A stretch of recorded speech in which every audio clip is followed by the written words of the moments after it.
بسم الله الرحمن الرحيم ياسين والقرآن الحكيم إنك لمن المرسلين على صراط مستقيم تنزيل العزيز الرحيم لتنذر قوما ما أنذر آباؤهم فهم غافلون لقد حق القول على أكثرهم فهم لا يؤمنون إنا جعلنا في أعناقهم أغلالا فهي إلى الأذقان فهم مقمحون وجعلنا من بين أيديهم سدا ومن خلفهم سدا فأغشيناهم فهم لا يبصرون وسواء عليهم أأنذرتهم أم لم تنذرهم لا يؤمنون إنما تنذر من اتبع الذكر وخشي الرحمن بالغيب فبشره بمغفرة وأجر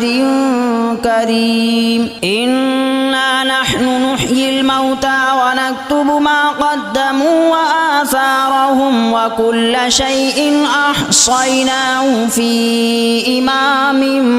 مبين واضرب لهم مثلا أصحاب القرية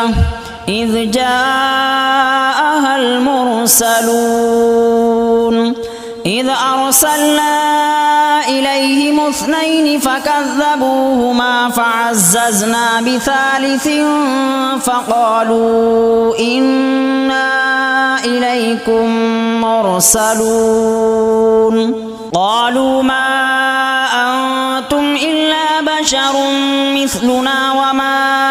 أنزل الرحمن من شيء إن أنتم إلا تكذبون قالوا ربنا يعلم إنا إليكم لمرسلون وما علينا إلا البلاغ المبين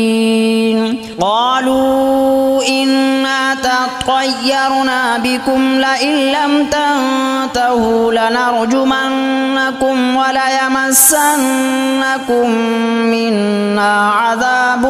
أليم قالوا طائركم معكم أئن ذكرتم بل أنتم قوم مسرفون وجاء من أقصى المدينة رجل يسعى قال يا قوم اتبعوا المرسلين اتبعوا من لا يسألكم أجرا وهم مهتدون وما لي لا أعبد الذي فطرني وإليه ترجعون أأتخذ من دونه آلهة إن يردني الرحمن بضر لا تغن عني شفاعتهم شيئا ولا ينقذون إني إذا لفي ضلال مبين إني آمنت بربكم فاسمعون قيل ادخل الجنة قال يا ليت قومي يعلمون بما غفر لي ربي وجعلني من المكرمين وما أنزلنا على قومه من بعده من جند من السماء وما كنا منزلين إن كانت إلا صيحة واحدة فإذا هم خامدون يا حسرة على العباد ما يأتيهم من رسول إلا كانوا به يستهزئون ألم يروا كم أهلكنا قبلهم من القرون أنهم إليهم لا يرجعون وإن كل لما جميع لدينا محضرون وآية لهم الأرض الميتة أحييناها وأخرجنا منها حبا فمنه يأكلون وجعلنا فيها جنات من نخيل وأعناب وفجرنا فيها من العيون ليأكلوا من ثمره وما عملته أيديهم أفلا يشكرون سبحان الذي خلق الأزواج كلها مما تنبت الأرض ومن أنفسهم ومما لا يعلمون وآية لهم الليل نسلخ منه النهار فإذا هم مظلمون والشمس تجري لمستقر لها ذلك تقدير العزيز العليم والقمر قدرناه منازل حتى عاد كالعرجون القديم لا الشمس ينبغي لها أن تدرك القمر ولا الليل سابق النهار وكل في فلك يسبحون وآية لهم أنا حملنا ذريتهم في الفلك المشحون وخلقنا لهم من مثله ما يركبون وإن نشأ نغرقهم فلا صريخ لهم ولا هم ينقذون إلا رحمة منا ومتاعا إلى حين وإذا قيل لهم اتقوا ما بين أيديكم وما خلفكم لعلكم ترحمون وما تأتيهم من آية من آيات ربهم إلا كانوا عنها معرضين وإذا قيل لهم أنفقوا مما رزقكم الله قال الذين كفروا للذين آمنوا أنطعم من لو يشاء الله أطعمه إن أنتم إلا في ضلال مبين ويقولون متى هذا الوعد إن كنتم صادقين ما ينظرون إلا صيحة واحدة تأخذهم وهم يخصمون فلا يستطيعون توصية ولا إلى أهلهم يرجعون ونفخ في الصور فإذا هم من الأجداث إلى ربهم ينسلون قالوا يا ويلنا من بعثنا من مرقدنا هذا ما وعد الرحمن وصدق المرسلون إن كانت إلا صيحة واحدة فإذا هم جميع لدينا محضرون فاليوم لا تظلم نفس شيئا ولا تجزون إلا ما كنتم تعملون إن أصحاب الجنة اليوم في شغل فاكهون هم وأزواجهم في ظلال على الأرائك متكئون لهم فيها فاكهة ولهم ما يدعون سلام قولا من رب رحيم وامتازوا اليوم أيها المجرمون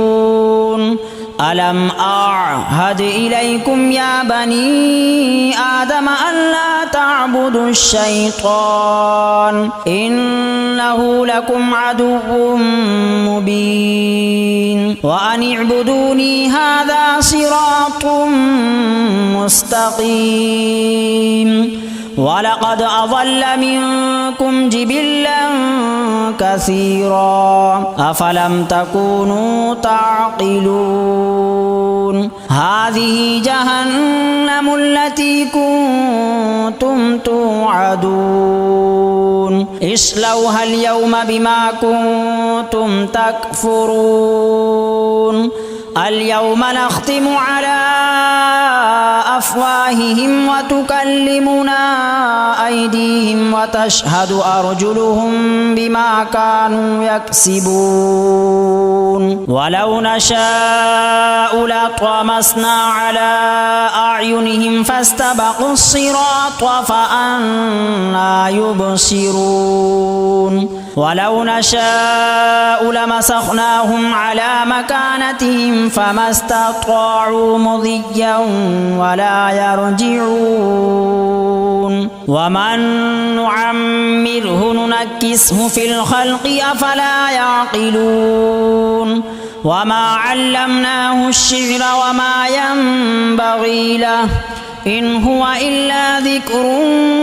وقرآن مبين لينذر من كان حيا ويحق القول على الكافرين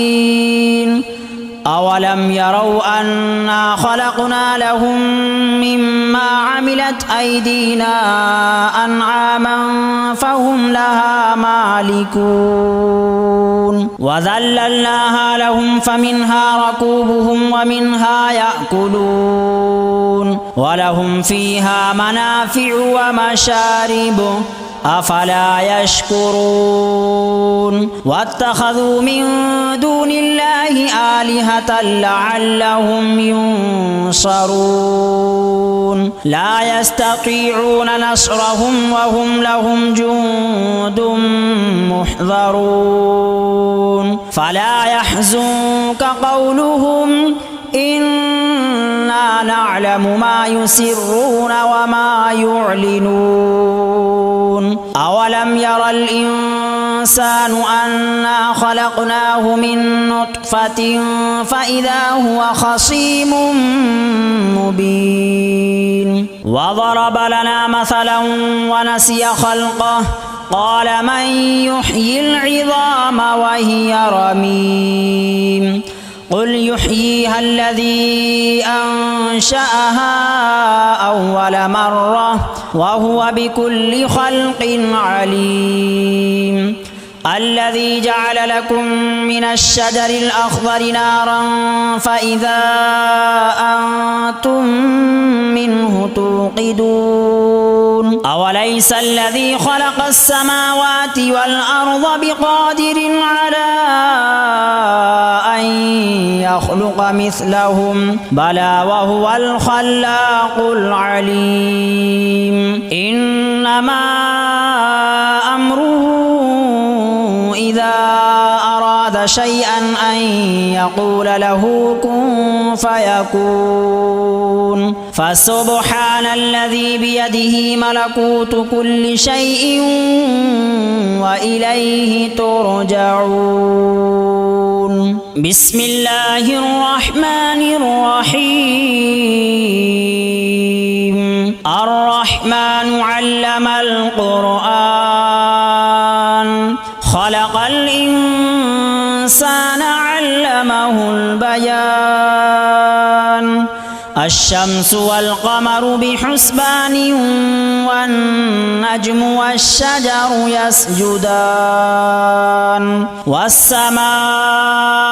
رفعها ووضع الميزان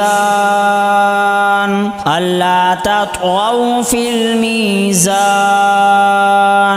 وأقيموا الوزن بالقسط ولا تخسروا الميزان والأرض وضعها للأنام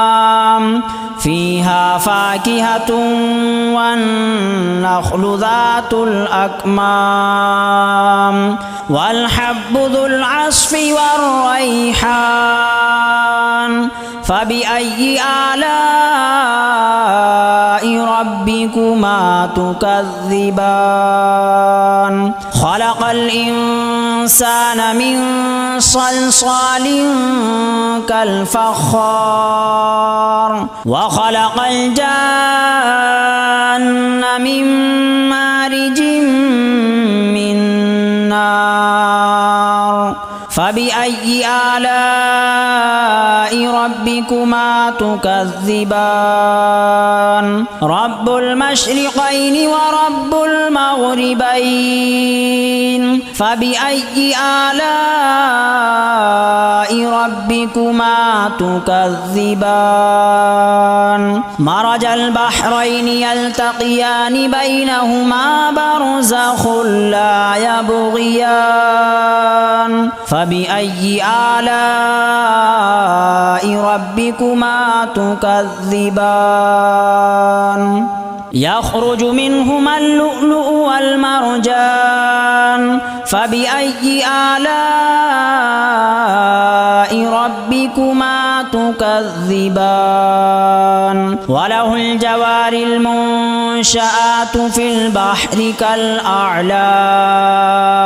فبأي آلاء ربكما تكذبان كل من عليها فان ويبقى وجه ربك ذو الجلال والإكرام فبأي آلاء ربكما تكذبان يسأله من في السماوات والأرض كل يوم هو في شأن فبأي آلاء ربكما تكذبان سنفرغ لكم أيها الثقلان فبأي آلاء ربكما تكذبان يا معشر الجن والإنس إن استطعتم أن تنفذوا من أقطار السماوات والأرض فانفذوا لا تنفذون إلا بسلطان فبأي آلاء ربكما تكذبان يرسل عليكما شواظ من نار ونحاس فلا تنتصران فبأي آلاء ربكما تكذبان فإذا انشقت السماء فكانت وردة كالدهان فبأي آلاء ربكما تكذبان فيومئذ لا يسأل عن ذنبه إنس ولا جان فبأي آلاء ربكما تكذبان يعرف المجرمون بسيماهم فيؤخذ بالنواصي والأقدام فبأي آلاء ربكما تكذبان هذه جهنم التي يكذب بها المجرمون يطوفون بينها وبين حميم آن فبأي آلاء ربكما تكذبان ولمن خاف مقام ربه جنتان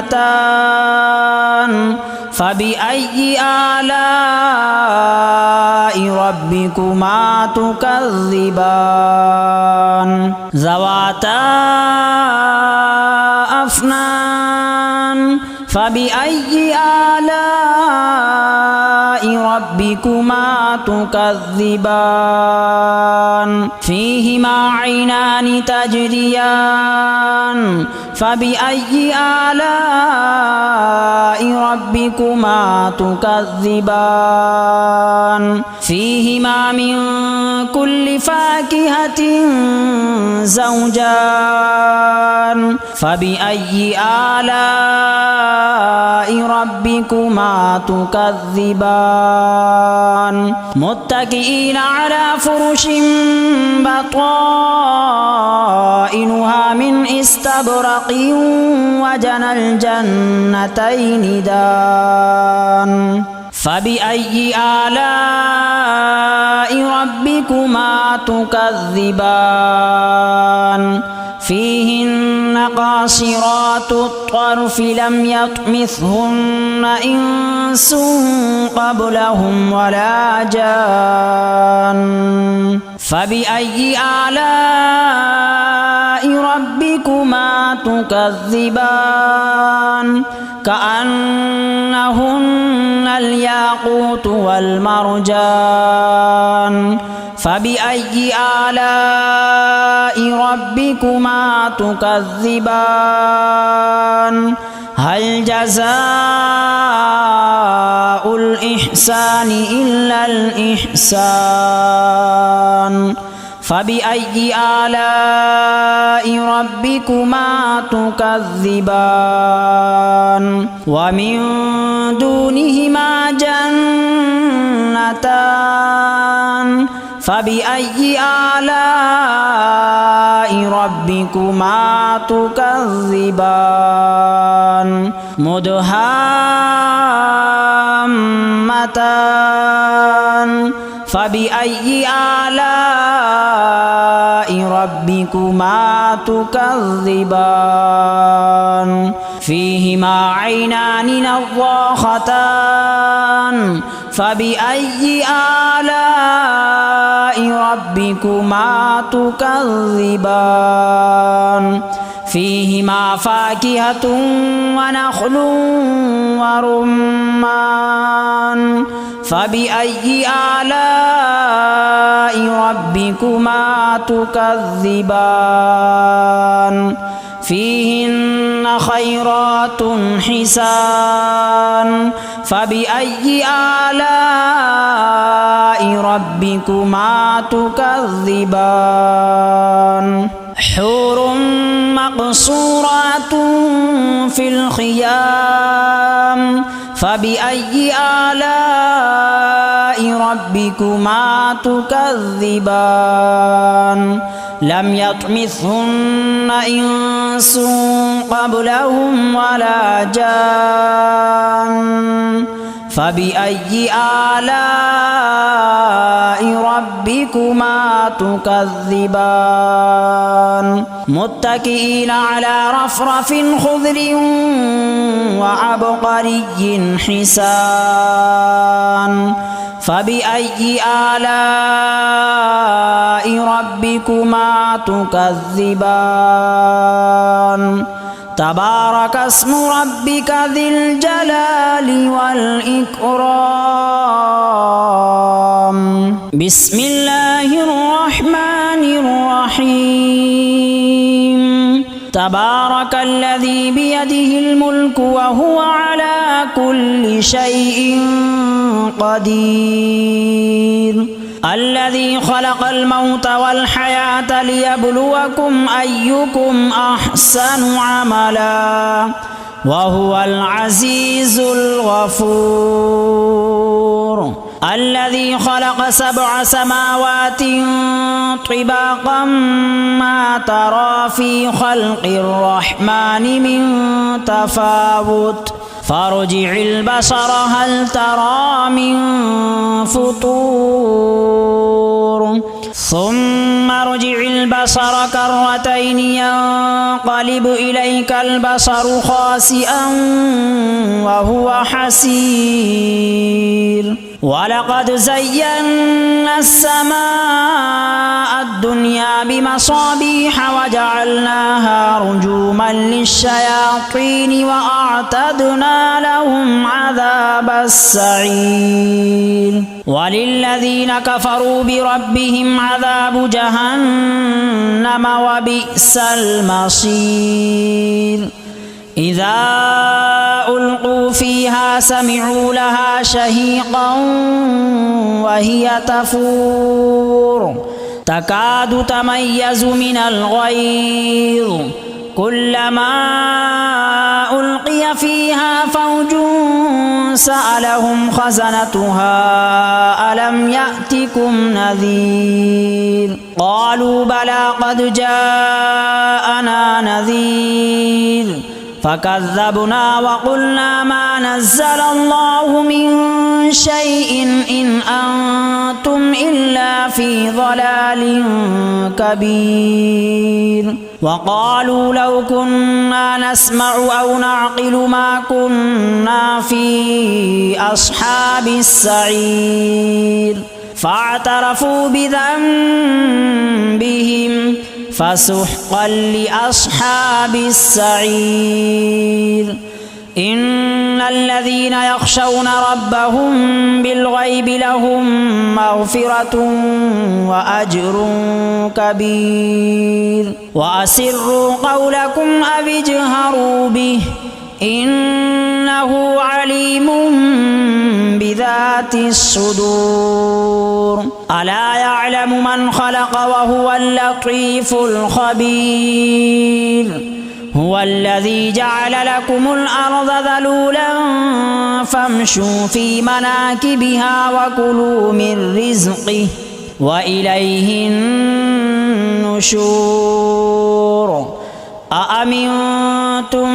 من في السماء أن يخسف بكم الأرض فإذا هي تمور أم أمنتم